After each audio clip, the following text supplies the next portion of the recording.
Hello, today we're going to look at solving some trig equations that we need to use some Pythagorean identities for. What we're going to be using is our Pythagorean identities, which are all based on the Pythagorean theorem using a triangle from the unit circle, where we have a radius of 1, and then our one leg of the triangle is the x-coordinate of the point, which is cosine of x or theta. And then our y-coordinate is sine, so that's where we get this first one from. Our sine squared x plus cosine squared x is equal to 1. And then our other formulas come from different algebraic manipulations of that. So these are some problems such as, let's start with the second one first, where we have two different trig functions. We have tangent squared theta and secant of theta, and there's nothing we can really do to solve this in its current form. So what we need to do is get it all in terms of one trig function. Now we have this equation, our 1 plus tangent squared x is equal to secant squared x. We are going to use that to get this equation all in terms of secant of theta. So what we have is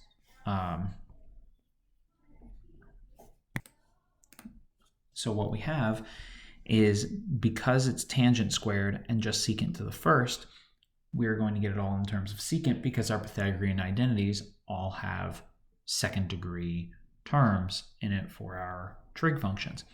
So we substitute in, so we have negative and then 1, we need to manipulate this a little. We subtract 1 from both sides. Okay, so we have secant squared theta. Make sure you're consistent with variables within a problem. Minus 1 plus 3. All right, we distribute our negative, and here we solve it exactly like we would any other trig functions. We could use substitution. You could keep it in terms of secant of theta, whatever works best for you. But once you've done that first step with doing the substitution, getting it in terms of just one trig function, then the rest looks familiar. We combine these to end up with -2, and then I'm going to divide or multiply both sides by -1 because then it will make the factoring easier if our second degree term is positive.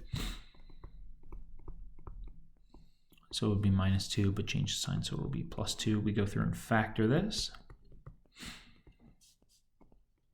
So we have secant of theta -2 multiplied by secant of theta -1. We use our zero product property to set each of those equal to 0.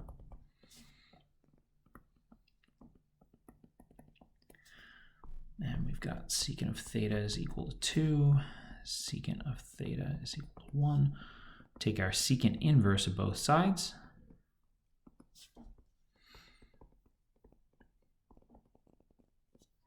And since secant's the reciprocal of cosine, this theta over here is going to be at the same angle where cosine is equal to 1, which is at our angle of 0. And then here, where cosine is equal to 1/2, so this is pi over 3. Any of these where we have one of our trig functions is second degree and one of the other ones is first degree, we just need to start off by identifying which piece of substitution we need to do based on one of our Pythagorean identities. Let's look at another one of those here. So we have 2 cotangent theta is equal to negative cosecant squared theta. All right, so we look at our identities. We know, oh look, cosecant squared theta is equal to 1 plus cotangent squared theta. All right, let's use that. Substitute that in. So we keep our cotangent theta, and then it's 1 plus, so it's cotangent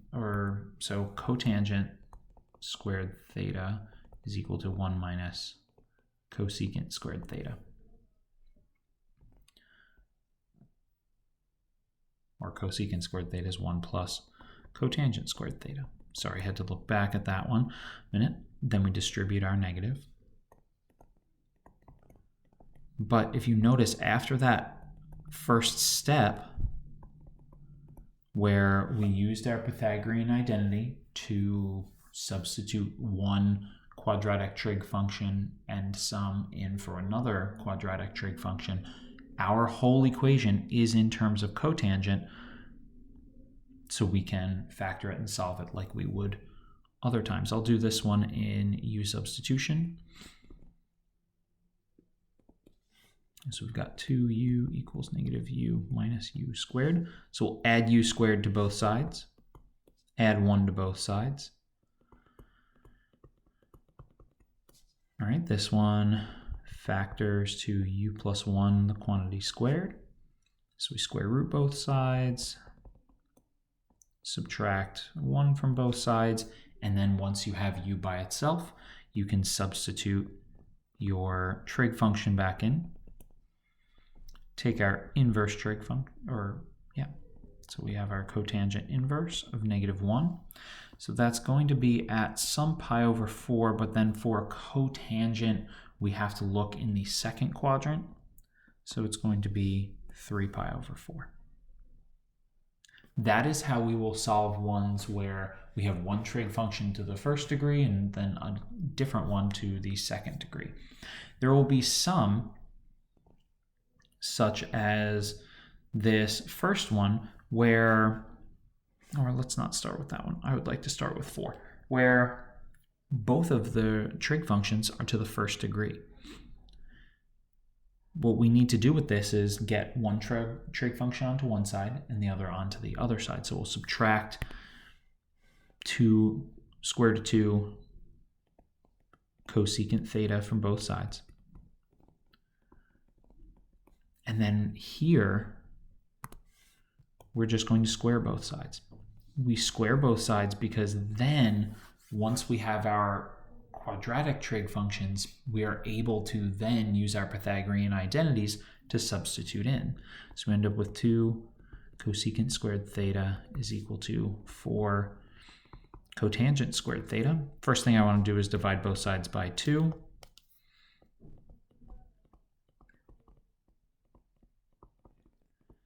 And then it does not matter which trig function you use, like which way you substitute in the identity. So this one, we could use cosecant. Well, actually this one, I would use our cosecant squared theta is equal to 1 plus cotangent squared theta.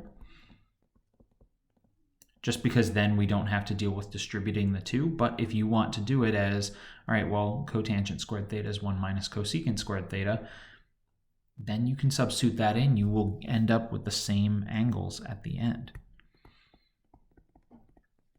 All right, so then we just solve it.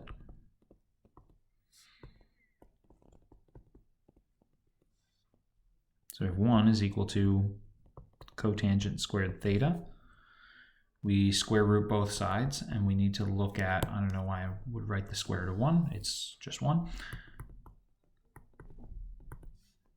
We need to look at the positive and negative sides. So we have theta is equal to our cotangent inverse of 1, and theta is equal to our cotangent inverse of negative 1. So theta is equal to pi over 4 and 3 pi over 4. There will be some other ones where we have, like number 1, we will still need to square both sides, but it's not going to be as clean a squaring as it was in that previous problem. So the first thing we want to do here is add 3 cosine theta to both sides. So we have, let's write it like this. So we have sine theta minus 1 is equal to negative cosine theta. We still need to go through and square both sides of this equation in order to get it into a quadratic term. So we have cosine squared theta on the right, and then our left please don't just try and distribute the squared. This has to be that quantity sine theta minus 1 multiplied by itself. So we end up with sine squared theta plus 2 sine theta, or sorry, it's minus 2 sine theta plus 1 is equal to cosine squared theta. With number 4, we have the option of using either trig function, trying to solve it in terms of cotangent squared theta or cosecant squared theta. This one, because we have just a cosine squared theta, although we have a first degree sine of theta, we have to get it all into terms of sine of theta. So we're going to use the fact that cosine squared theta is equal to 1 minus sine squared theta. So we substitute that in for cosine squared theta on the right.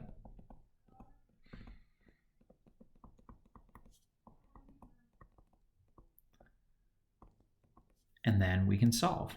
I'll do this one with u substitution. I highly recommend, if you are going to use u substitution, do not do it until you get the equation in terms of one trig function, because then it makes it a lot harder to see the relationships that you need to use with Pythagorean identities.